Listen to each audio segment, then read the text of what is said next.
السلام علیکم داملای محترم، من به شما یک سوال دارم. میگویند که اگر فرمه زکسی پوشیدن ممکن است یا نه؟ میگویند اگر پوشی یک طلاق حساب میشوی. ما میخواهیم که با همین سوال ما پاسخ گردانی. یعنی برادر سوال کردن که امروز پوشاک های زکسی میپوشند خواهرای ما و شما و بر زکس میروند و توی انجام میدهند با همین فرمه ها. آیا همینجا یک طلاق همین نکاح در واقع می شود یا نه؟ گفته سوال داده است. اگر شما یک طلاق گفته باشین، من میگم 3 طلاق می شود. شرمندگی است، باور کنین، عیب است. این لباس ما و شما نیست. اگرچه ما و شما ملاشیم از این سخنها. بیایید خانه پیغمبر خدا را ما برای شما حکایت میکنم. بنی تمیم گفتگی یک قبیله بود. پیش پیغمبر، پیش عایشه آمدن، مادر ما و شما، زن پیغمبر خدا آمدن و حضرت عایشه وقتی که میگه لباس های این بنی تمیم دید که خیلی شفاف بود، خیلی تنوک بود، یعنی بدن نما بود.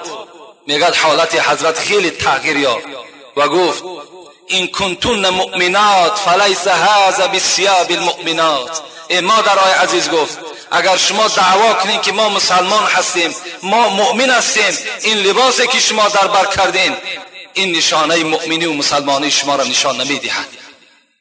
این نشانه اون نیست که تو دعوا کنی، دعوای تو دروغ است، تو مسلمان نیستی، تو مؤمن نیستی وقتی این لباس ها را تو در بدن خود میکشی. تازه عروسی میگوید یوسف قرضاوی در فقه معاصرش میارد در باب لباس زنها. یک تازه عروس پیش عایشه صدیقه آمدند و میگه در بدن شاید که همین لباس های پرده هایی که امروز خواهرای ما و شما را شرمنده کردند، اینا را از ملک غرب برای ما و شما آوردند که اینها بپوشند، اینا مثل ما پیرو شوند، اینا مثل ما دوزخی شوند. همچنان لباس میگه در برش بود. حضرت عایشه چی گفتند؟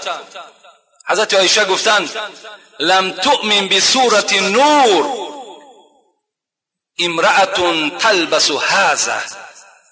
حضرت عایشه گفتند ای خواهر عزیز، گفتند اگر این لباسی که تو در بر داری، این لباس کسایی می پوشد که به سوره نوری که در قرآن خدا فرستاده است به سوره نور ایمان ندارد. این سوره نور چی میگوید؟ شما الحمدلله امروز قرآن های کریلیکی هم برآمده است. سوره نور آیت 31 نگاه کنین. خداوند میگوید ولا يبدين زينتهن الا ما ظهر منها وليضربن بخمورهن على جيوبهن ولا يبدين زينتهن الا لبعولتهن. صدق الله العظیم. خدا میگوید ای خواهران، ای بندگان، شما وقتی لباس میپوشین، لباسی بپوشین که بدنهای شما نتابد. وقتی رویمال در سر می اندازین، چنان رویمال اندازین که گردن و گوشهای شما را بپوشاند. تفسیر نصفی نزد من است، حنفی مذهب است. حضرت میگوید در اینجا مطلب خداوند این است که گوش، گردن، دستها، بازوهای زن، همه اینها ستر هست. اینها را خدا گفته ایستاده است که باید که انسان چیکار کند؟ باید اینها را پوشیده بگرداند. اگر ایمانی بر خدا داری، ایمانی به سوره نور داشته باشی، این لباس ها را اصلا در بدن نمیکشی. و وای به حال هم برادرایی که همین لباس ها را از راه های دور میگیرن میارن و سبب گناه کردن همین مردم مسلمانی کولابی ما و شما میگرد. به حیایشون باز در دیگر دخترها و در دیگر فرزندها میچسبد.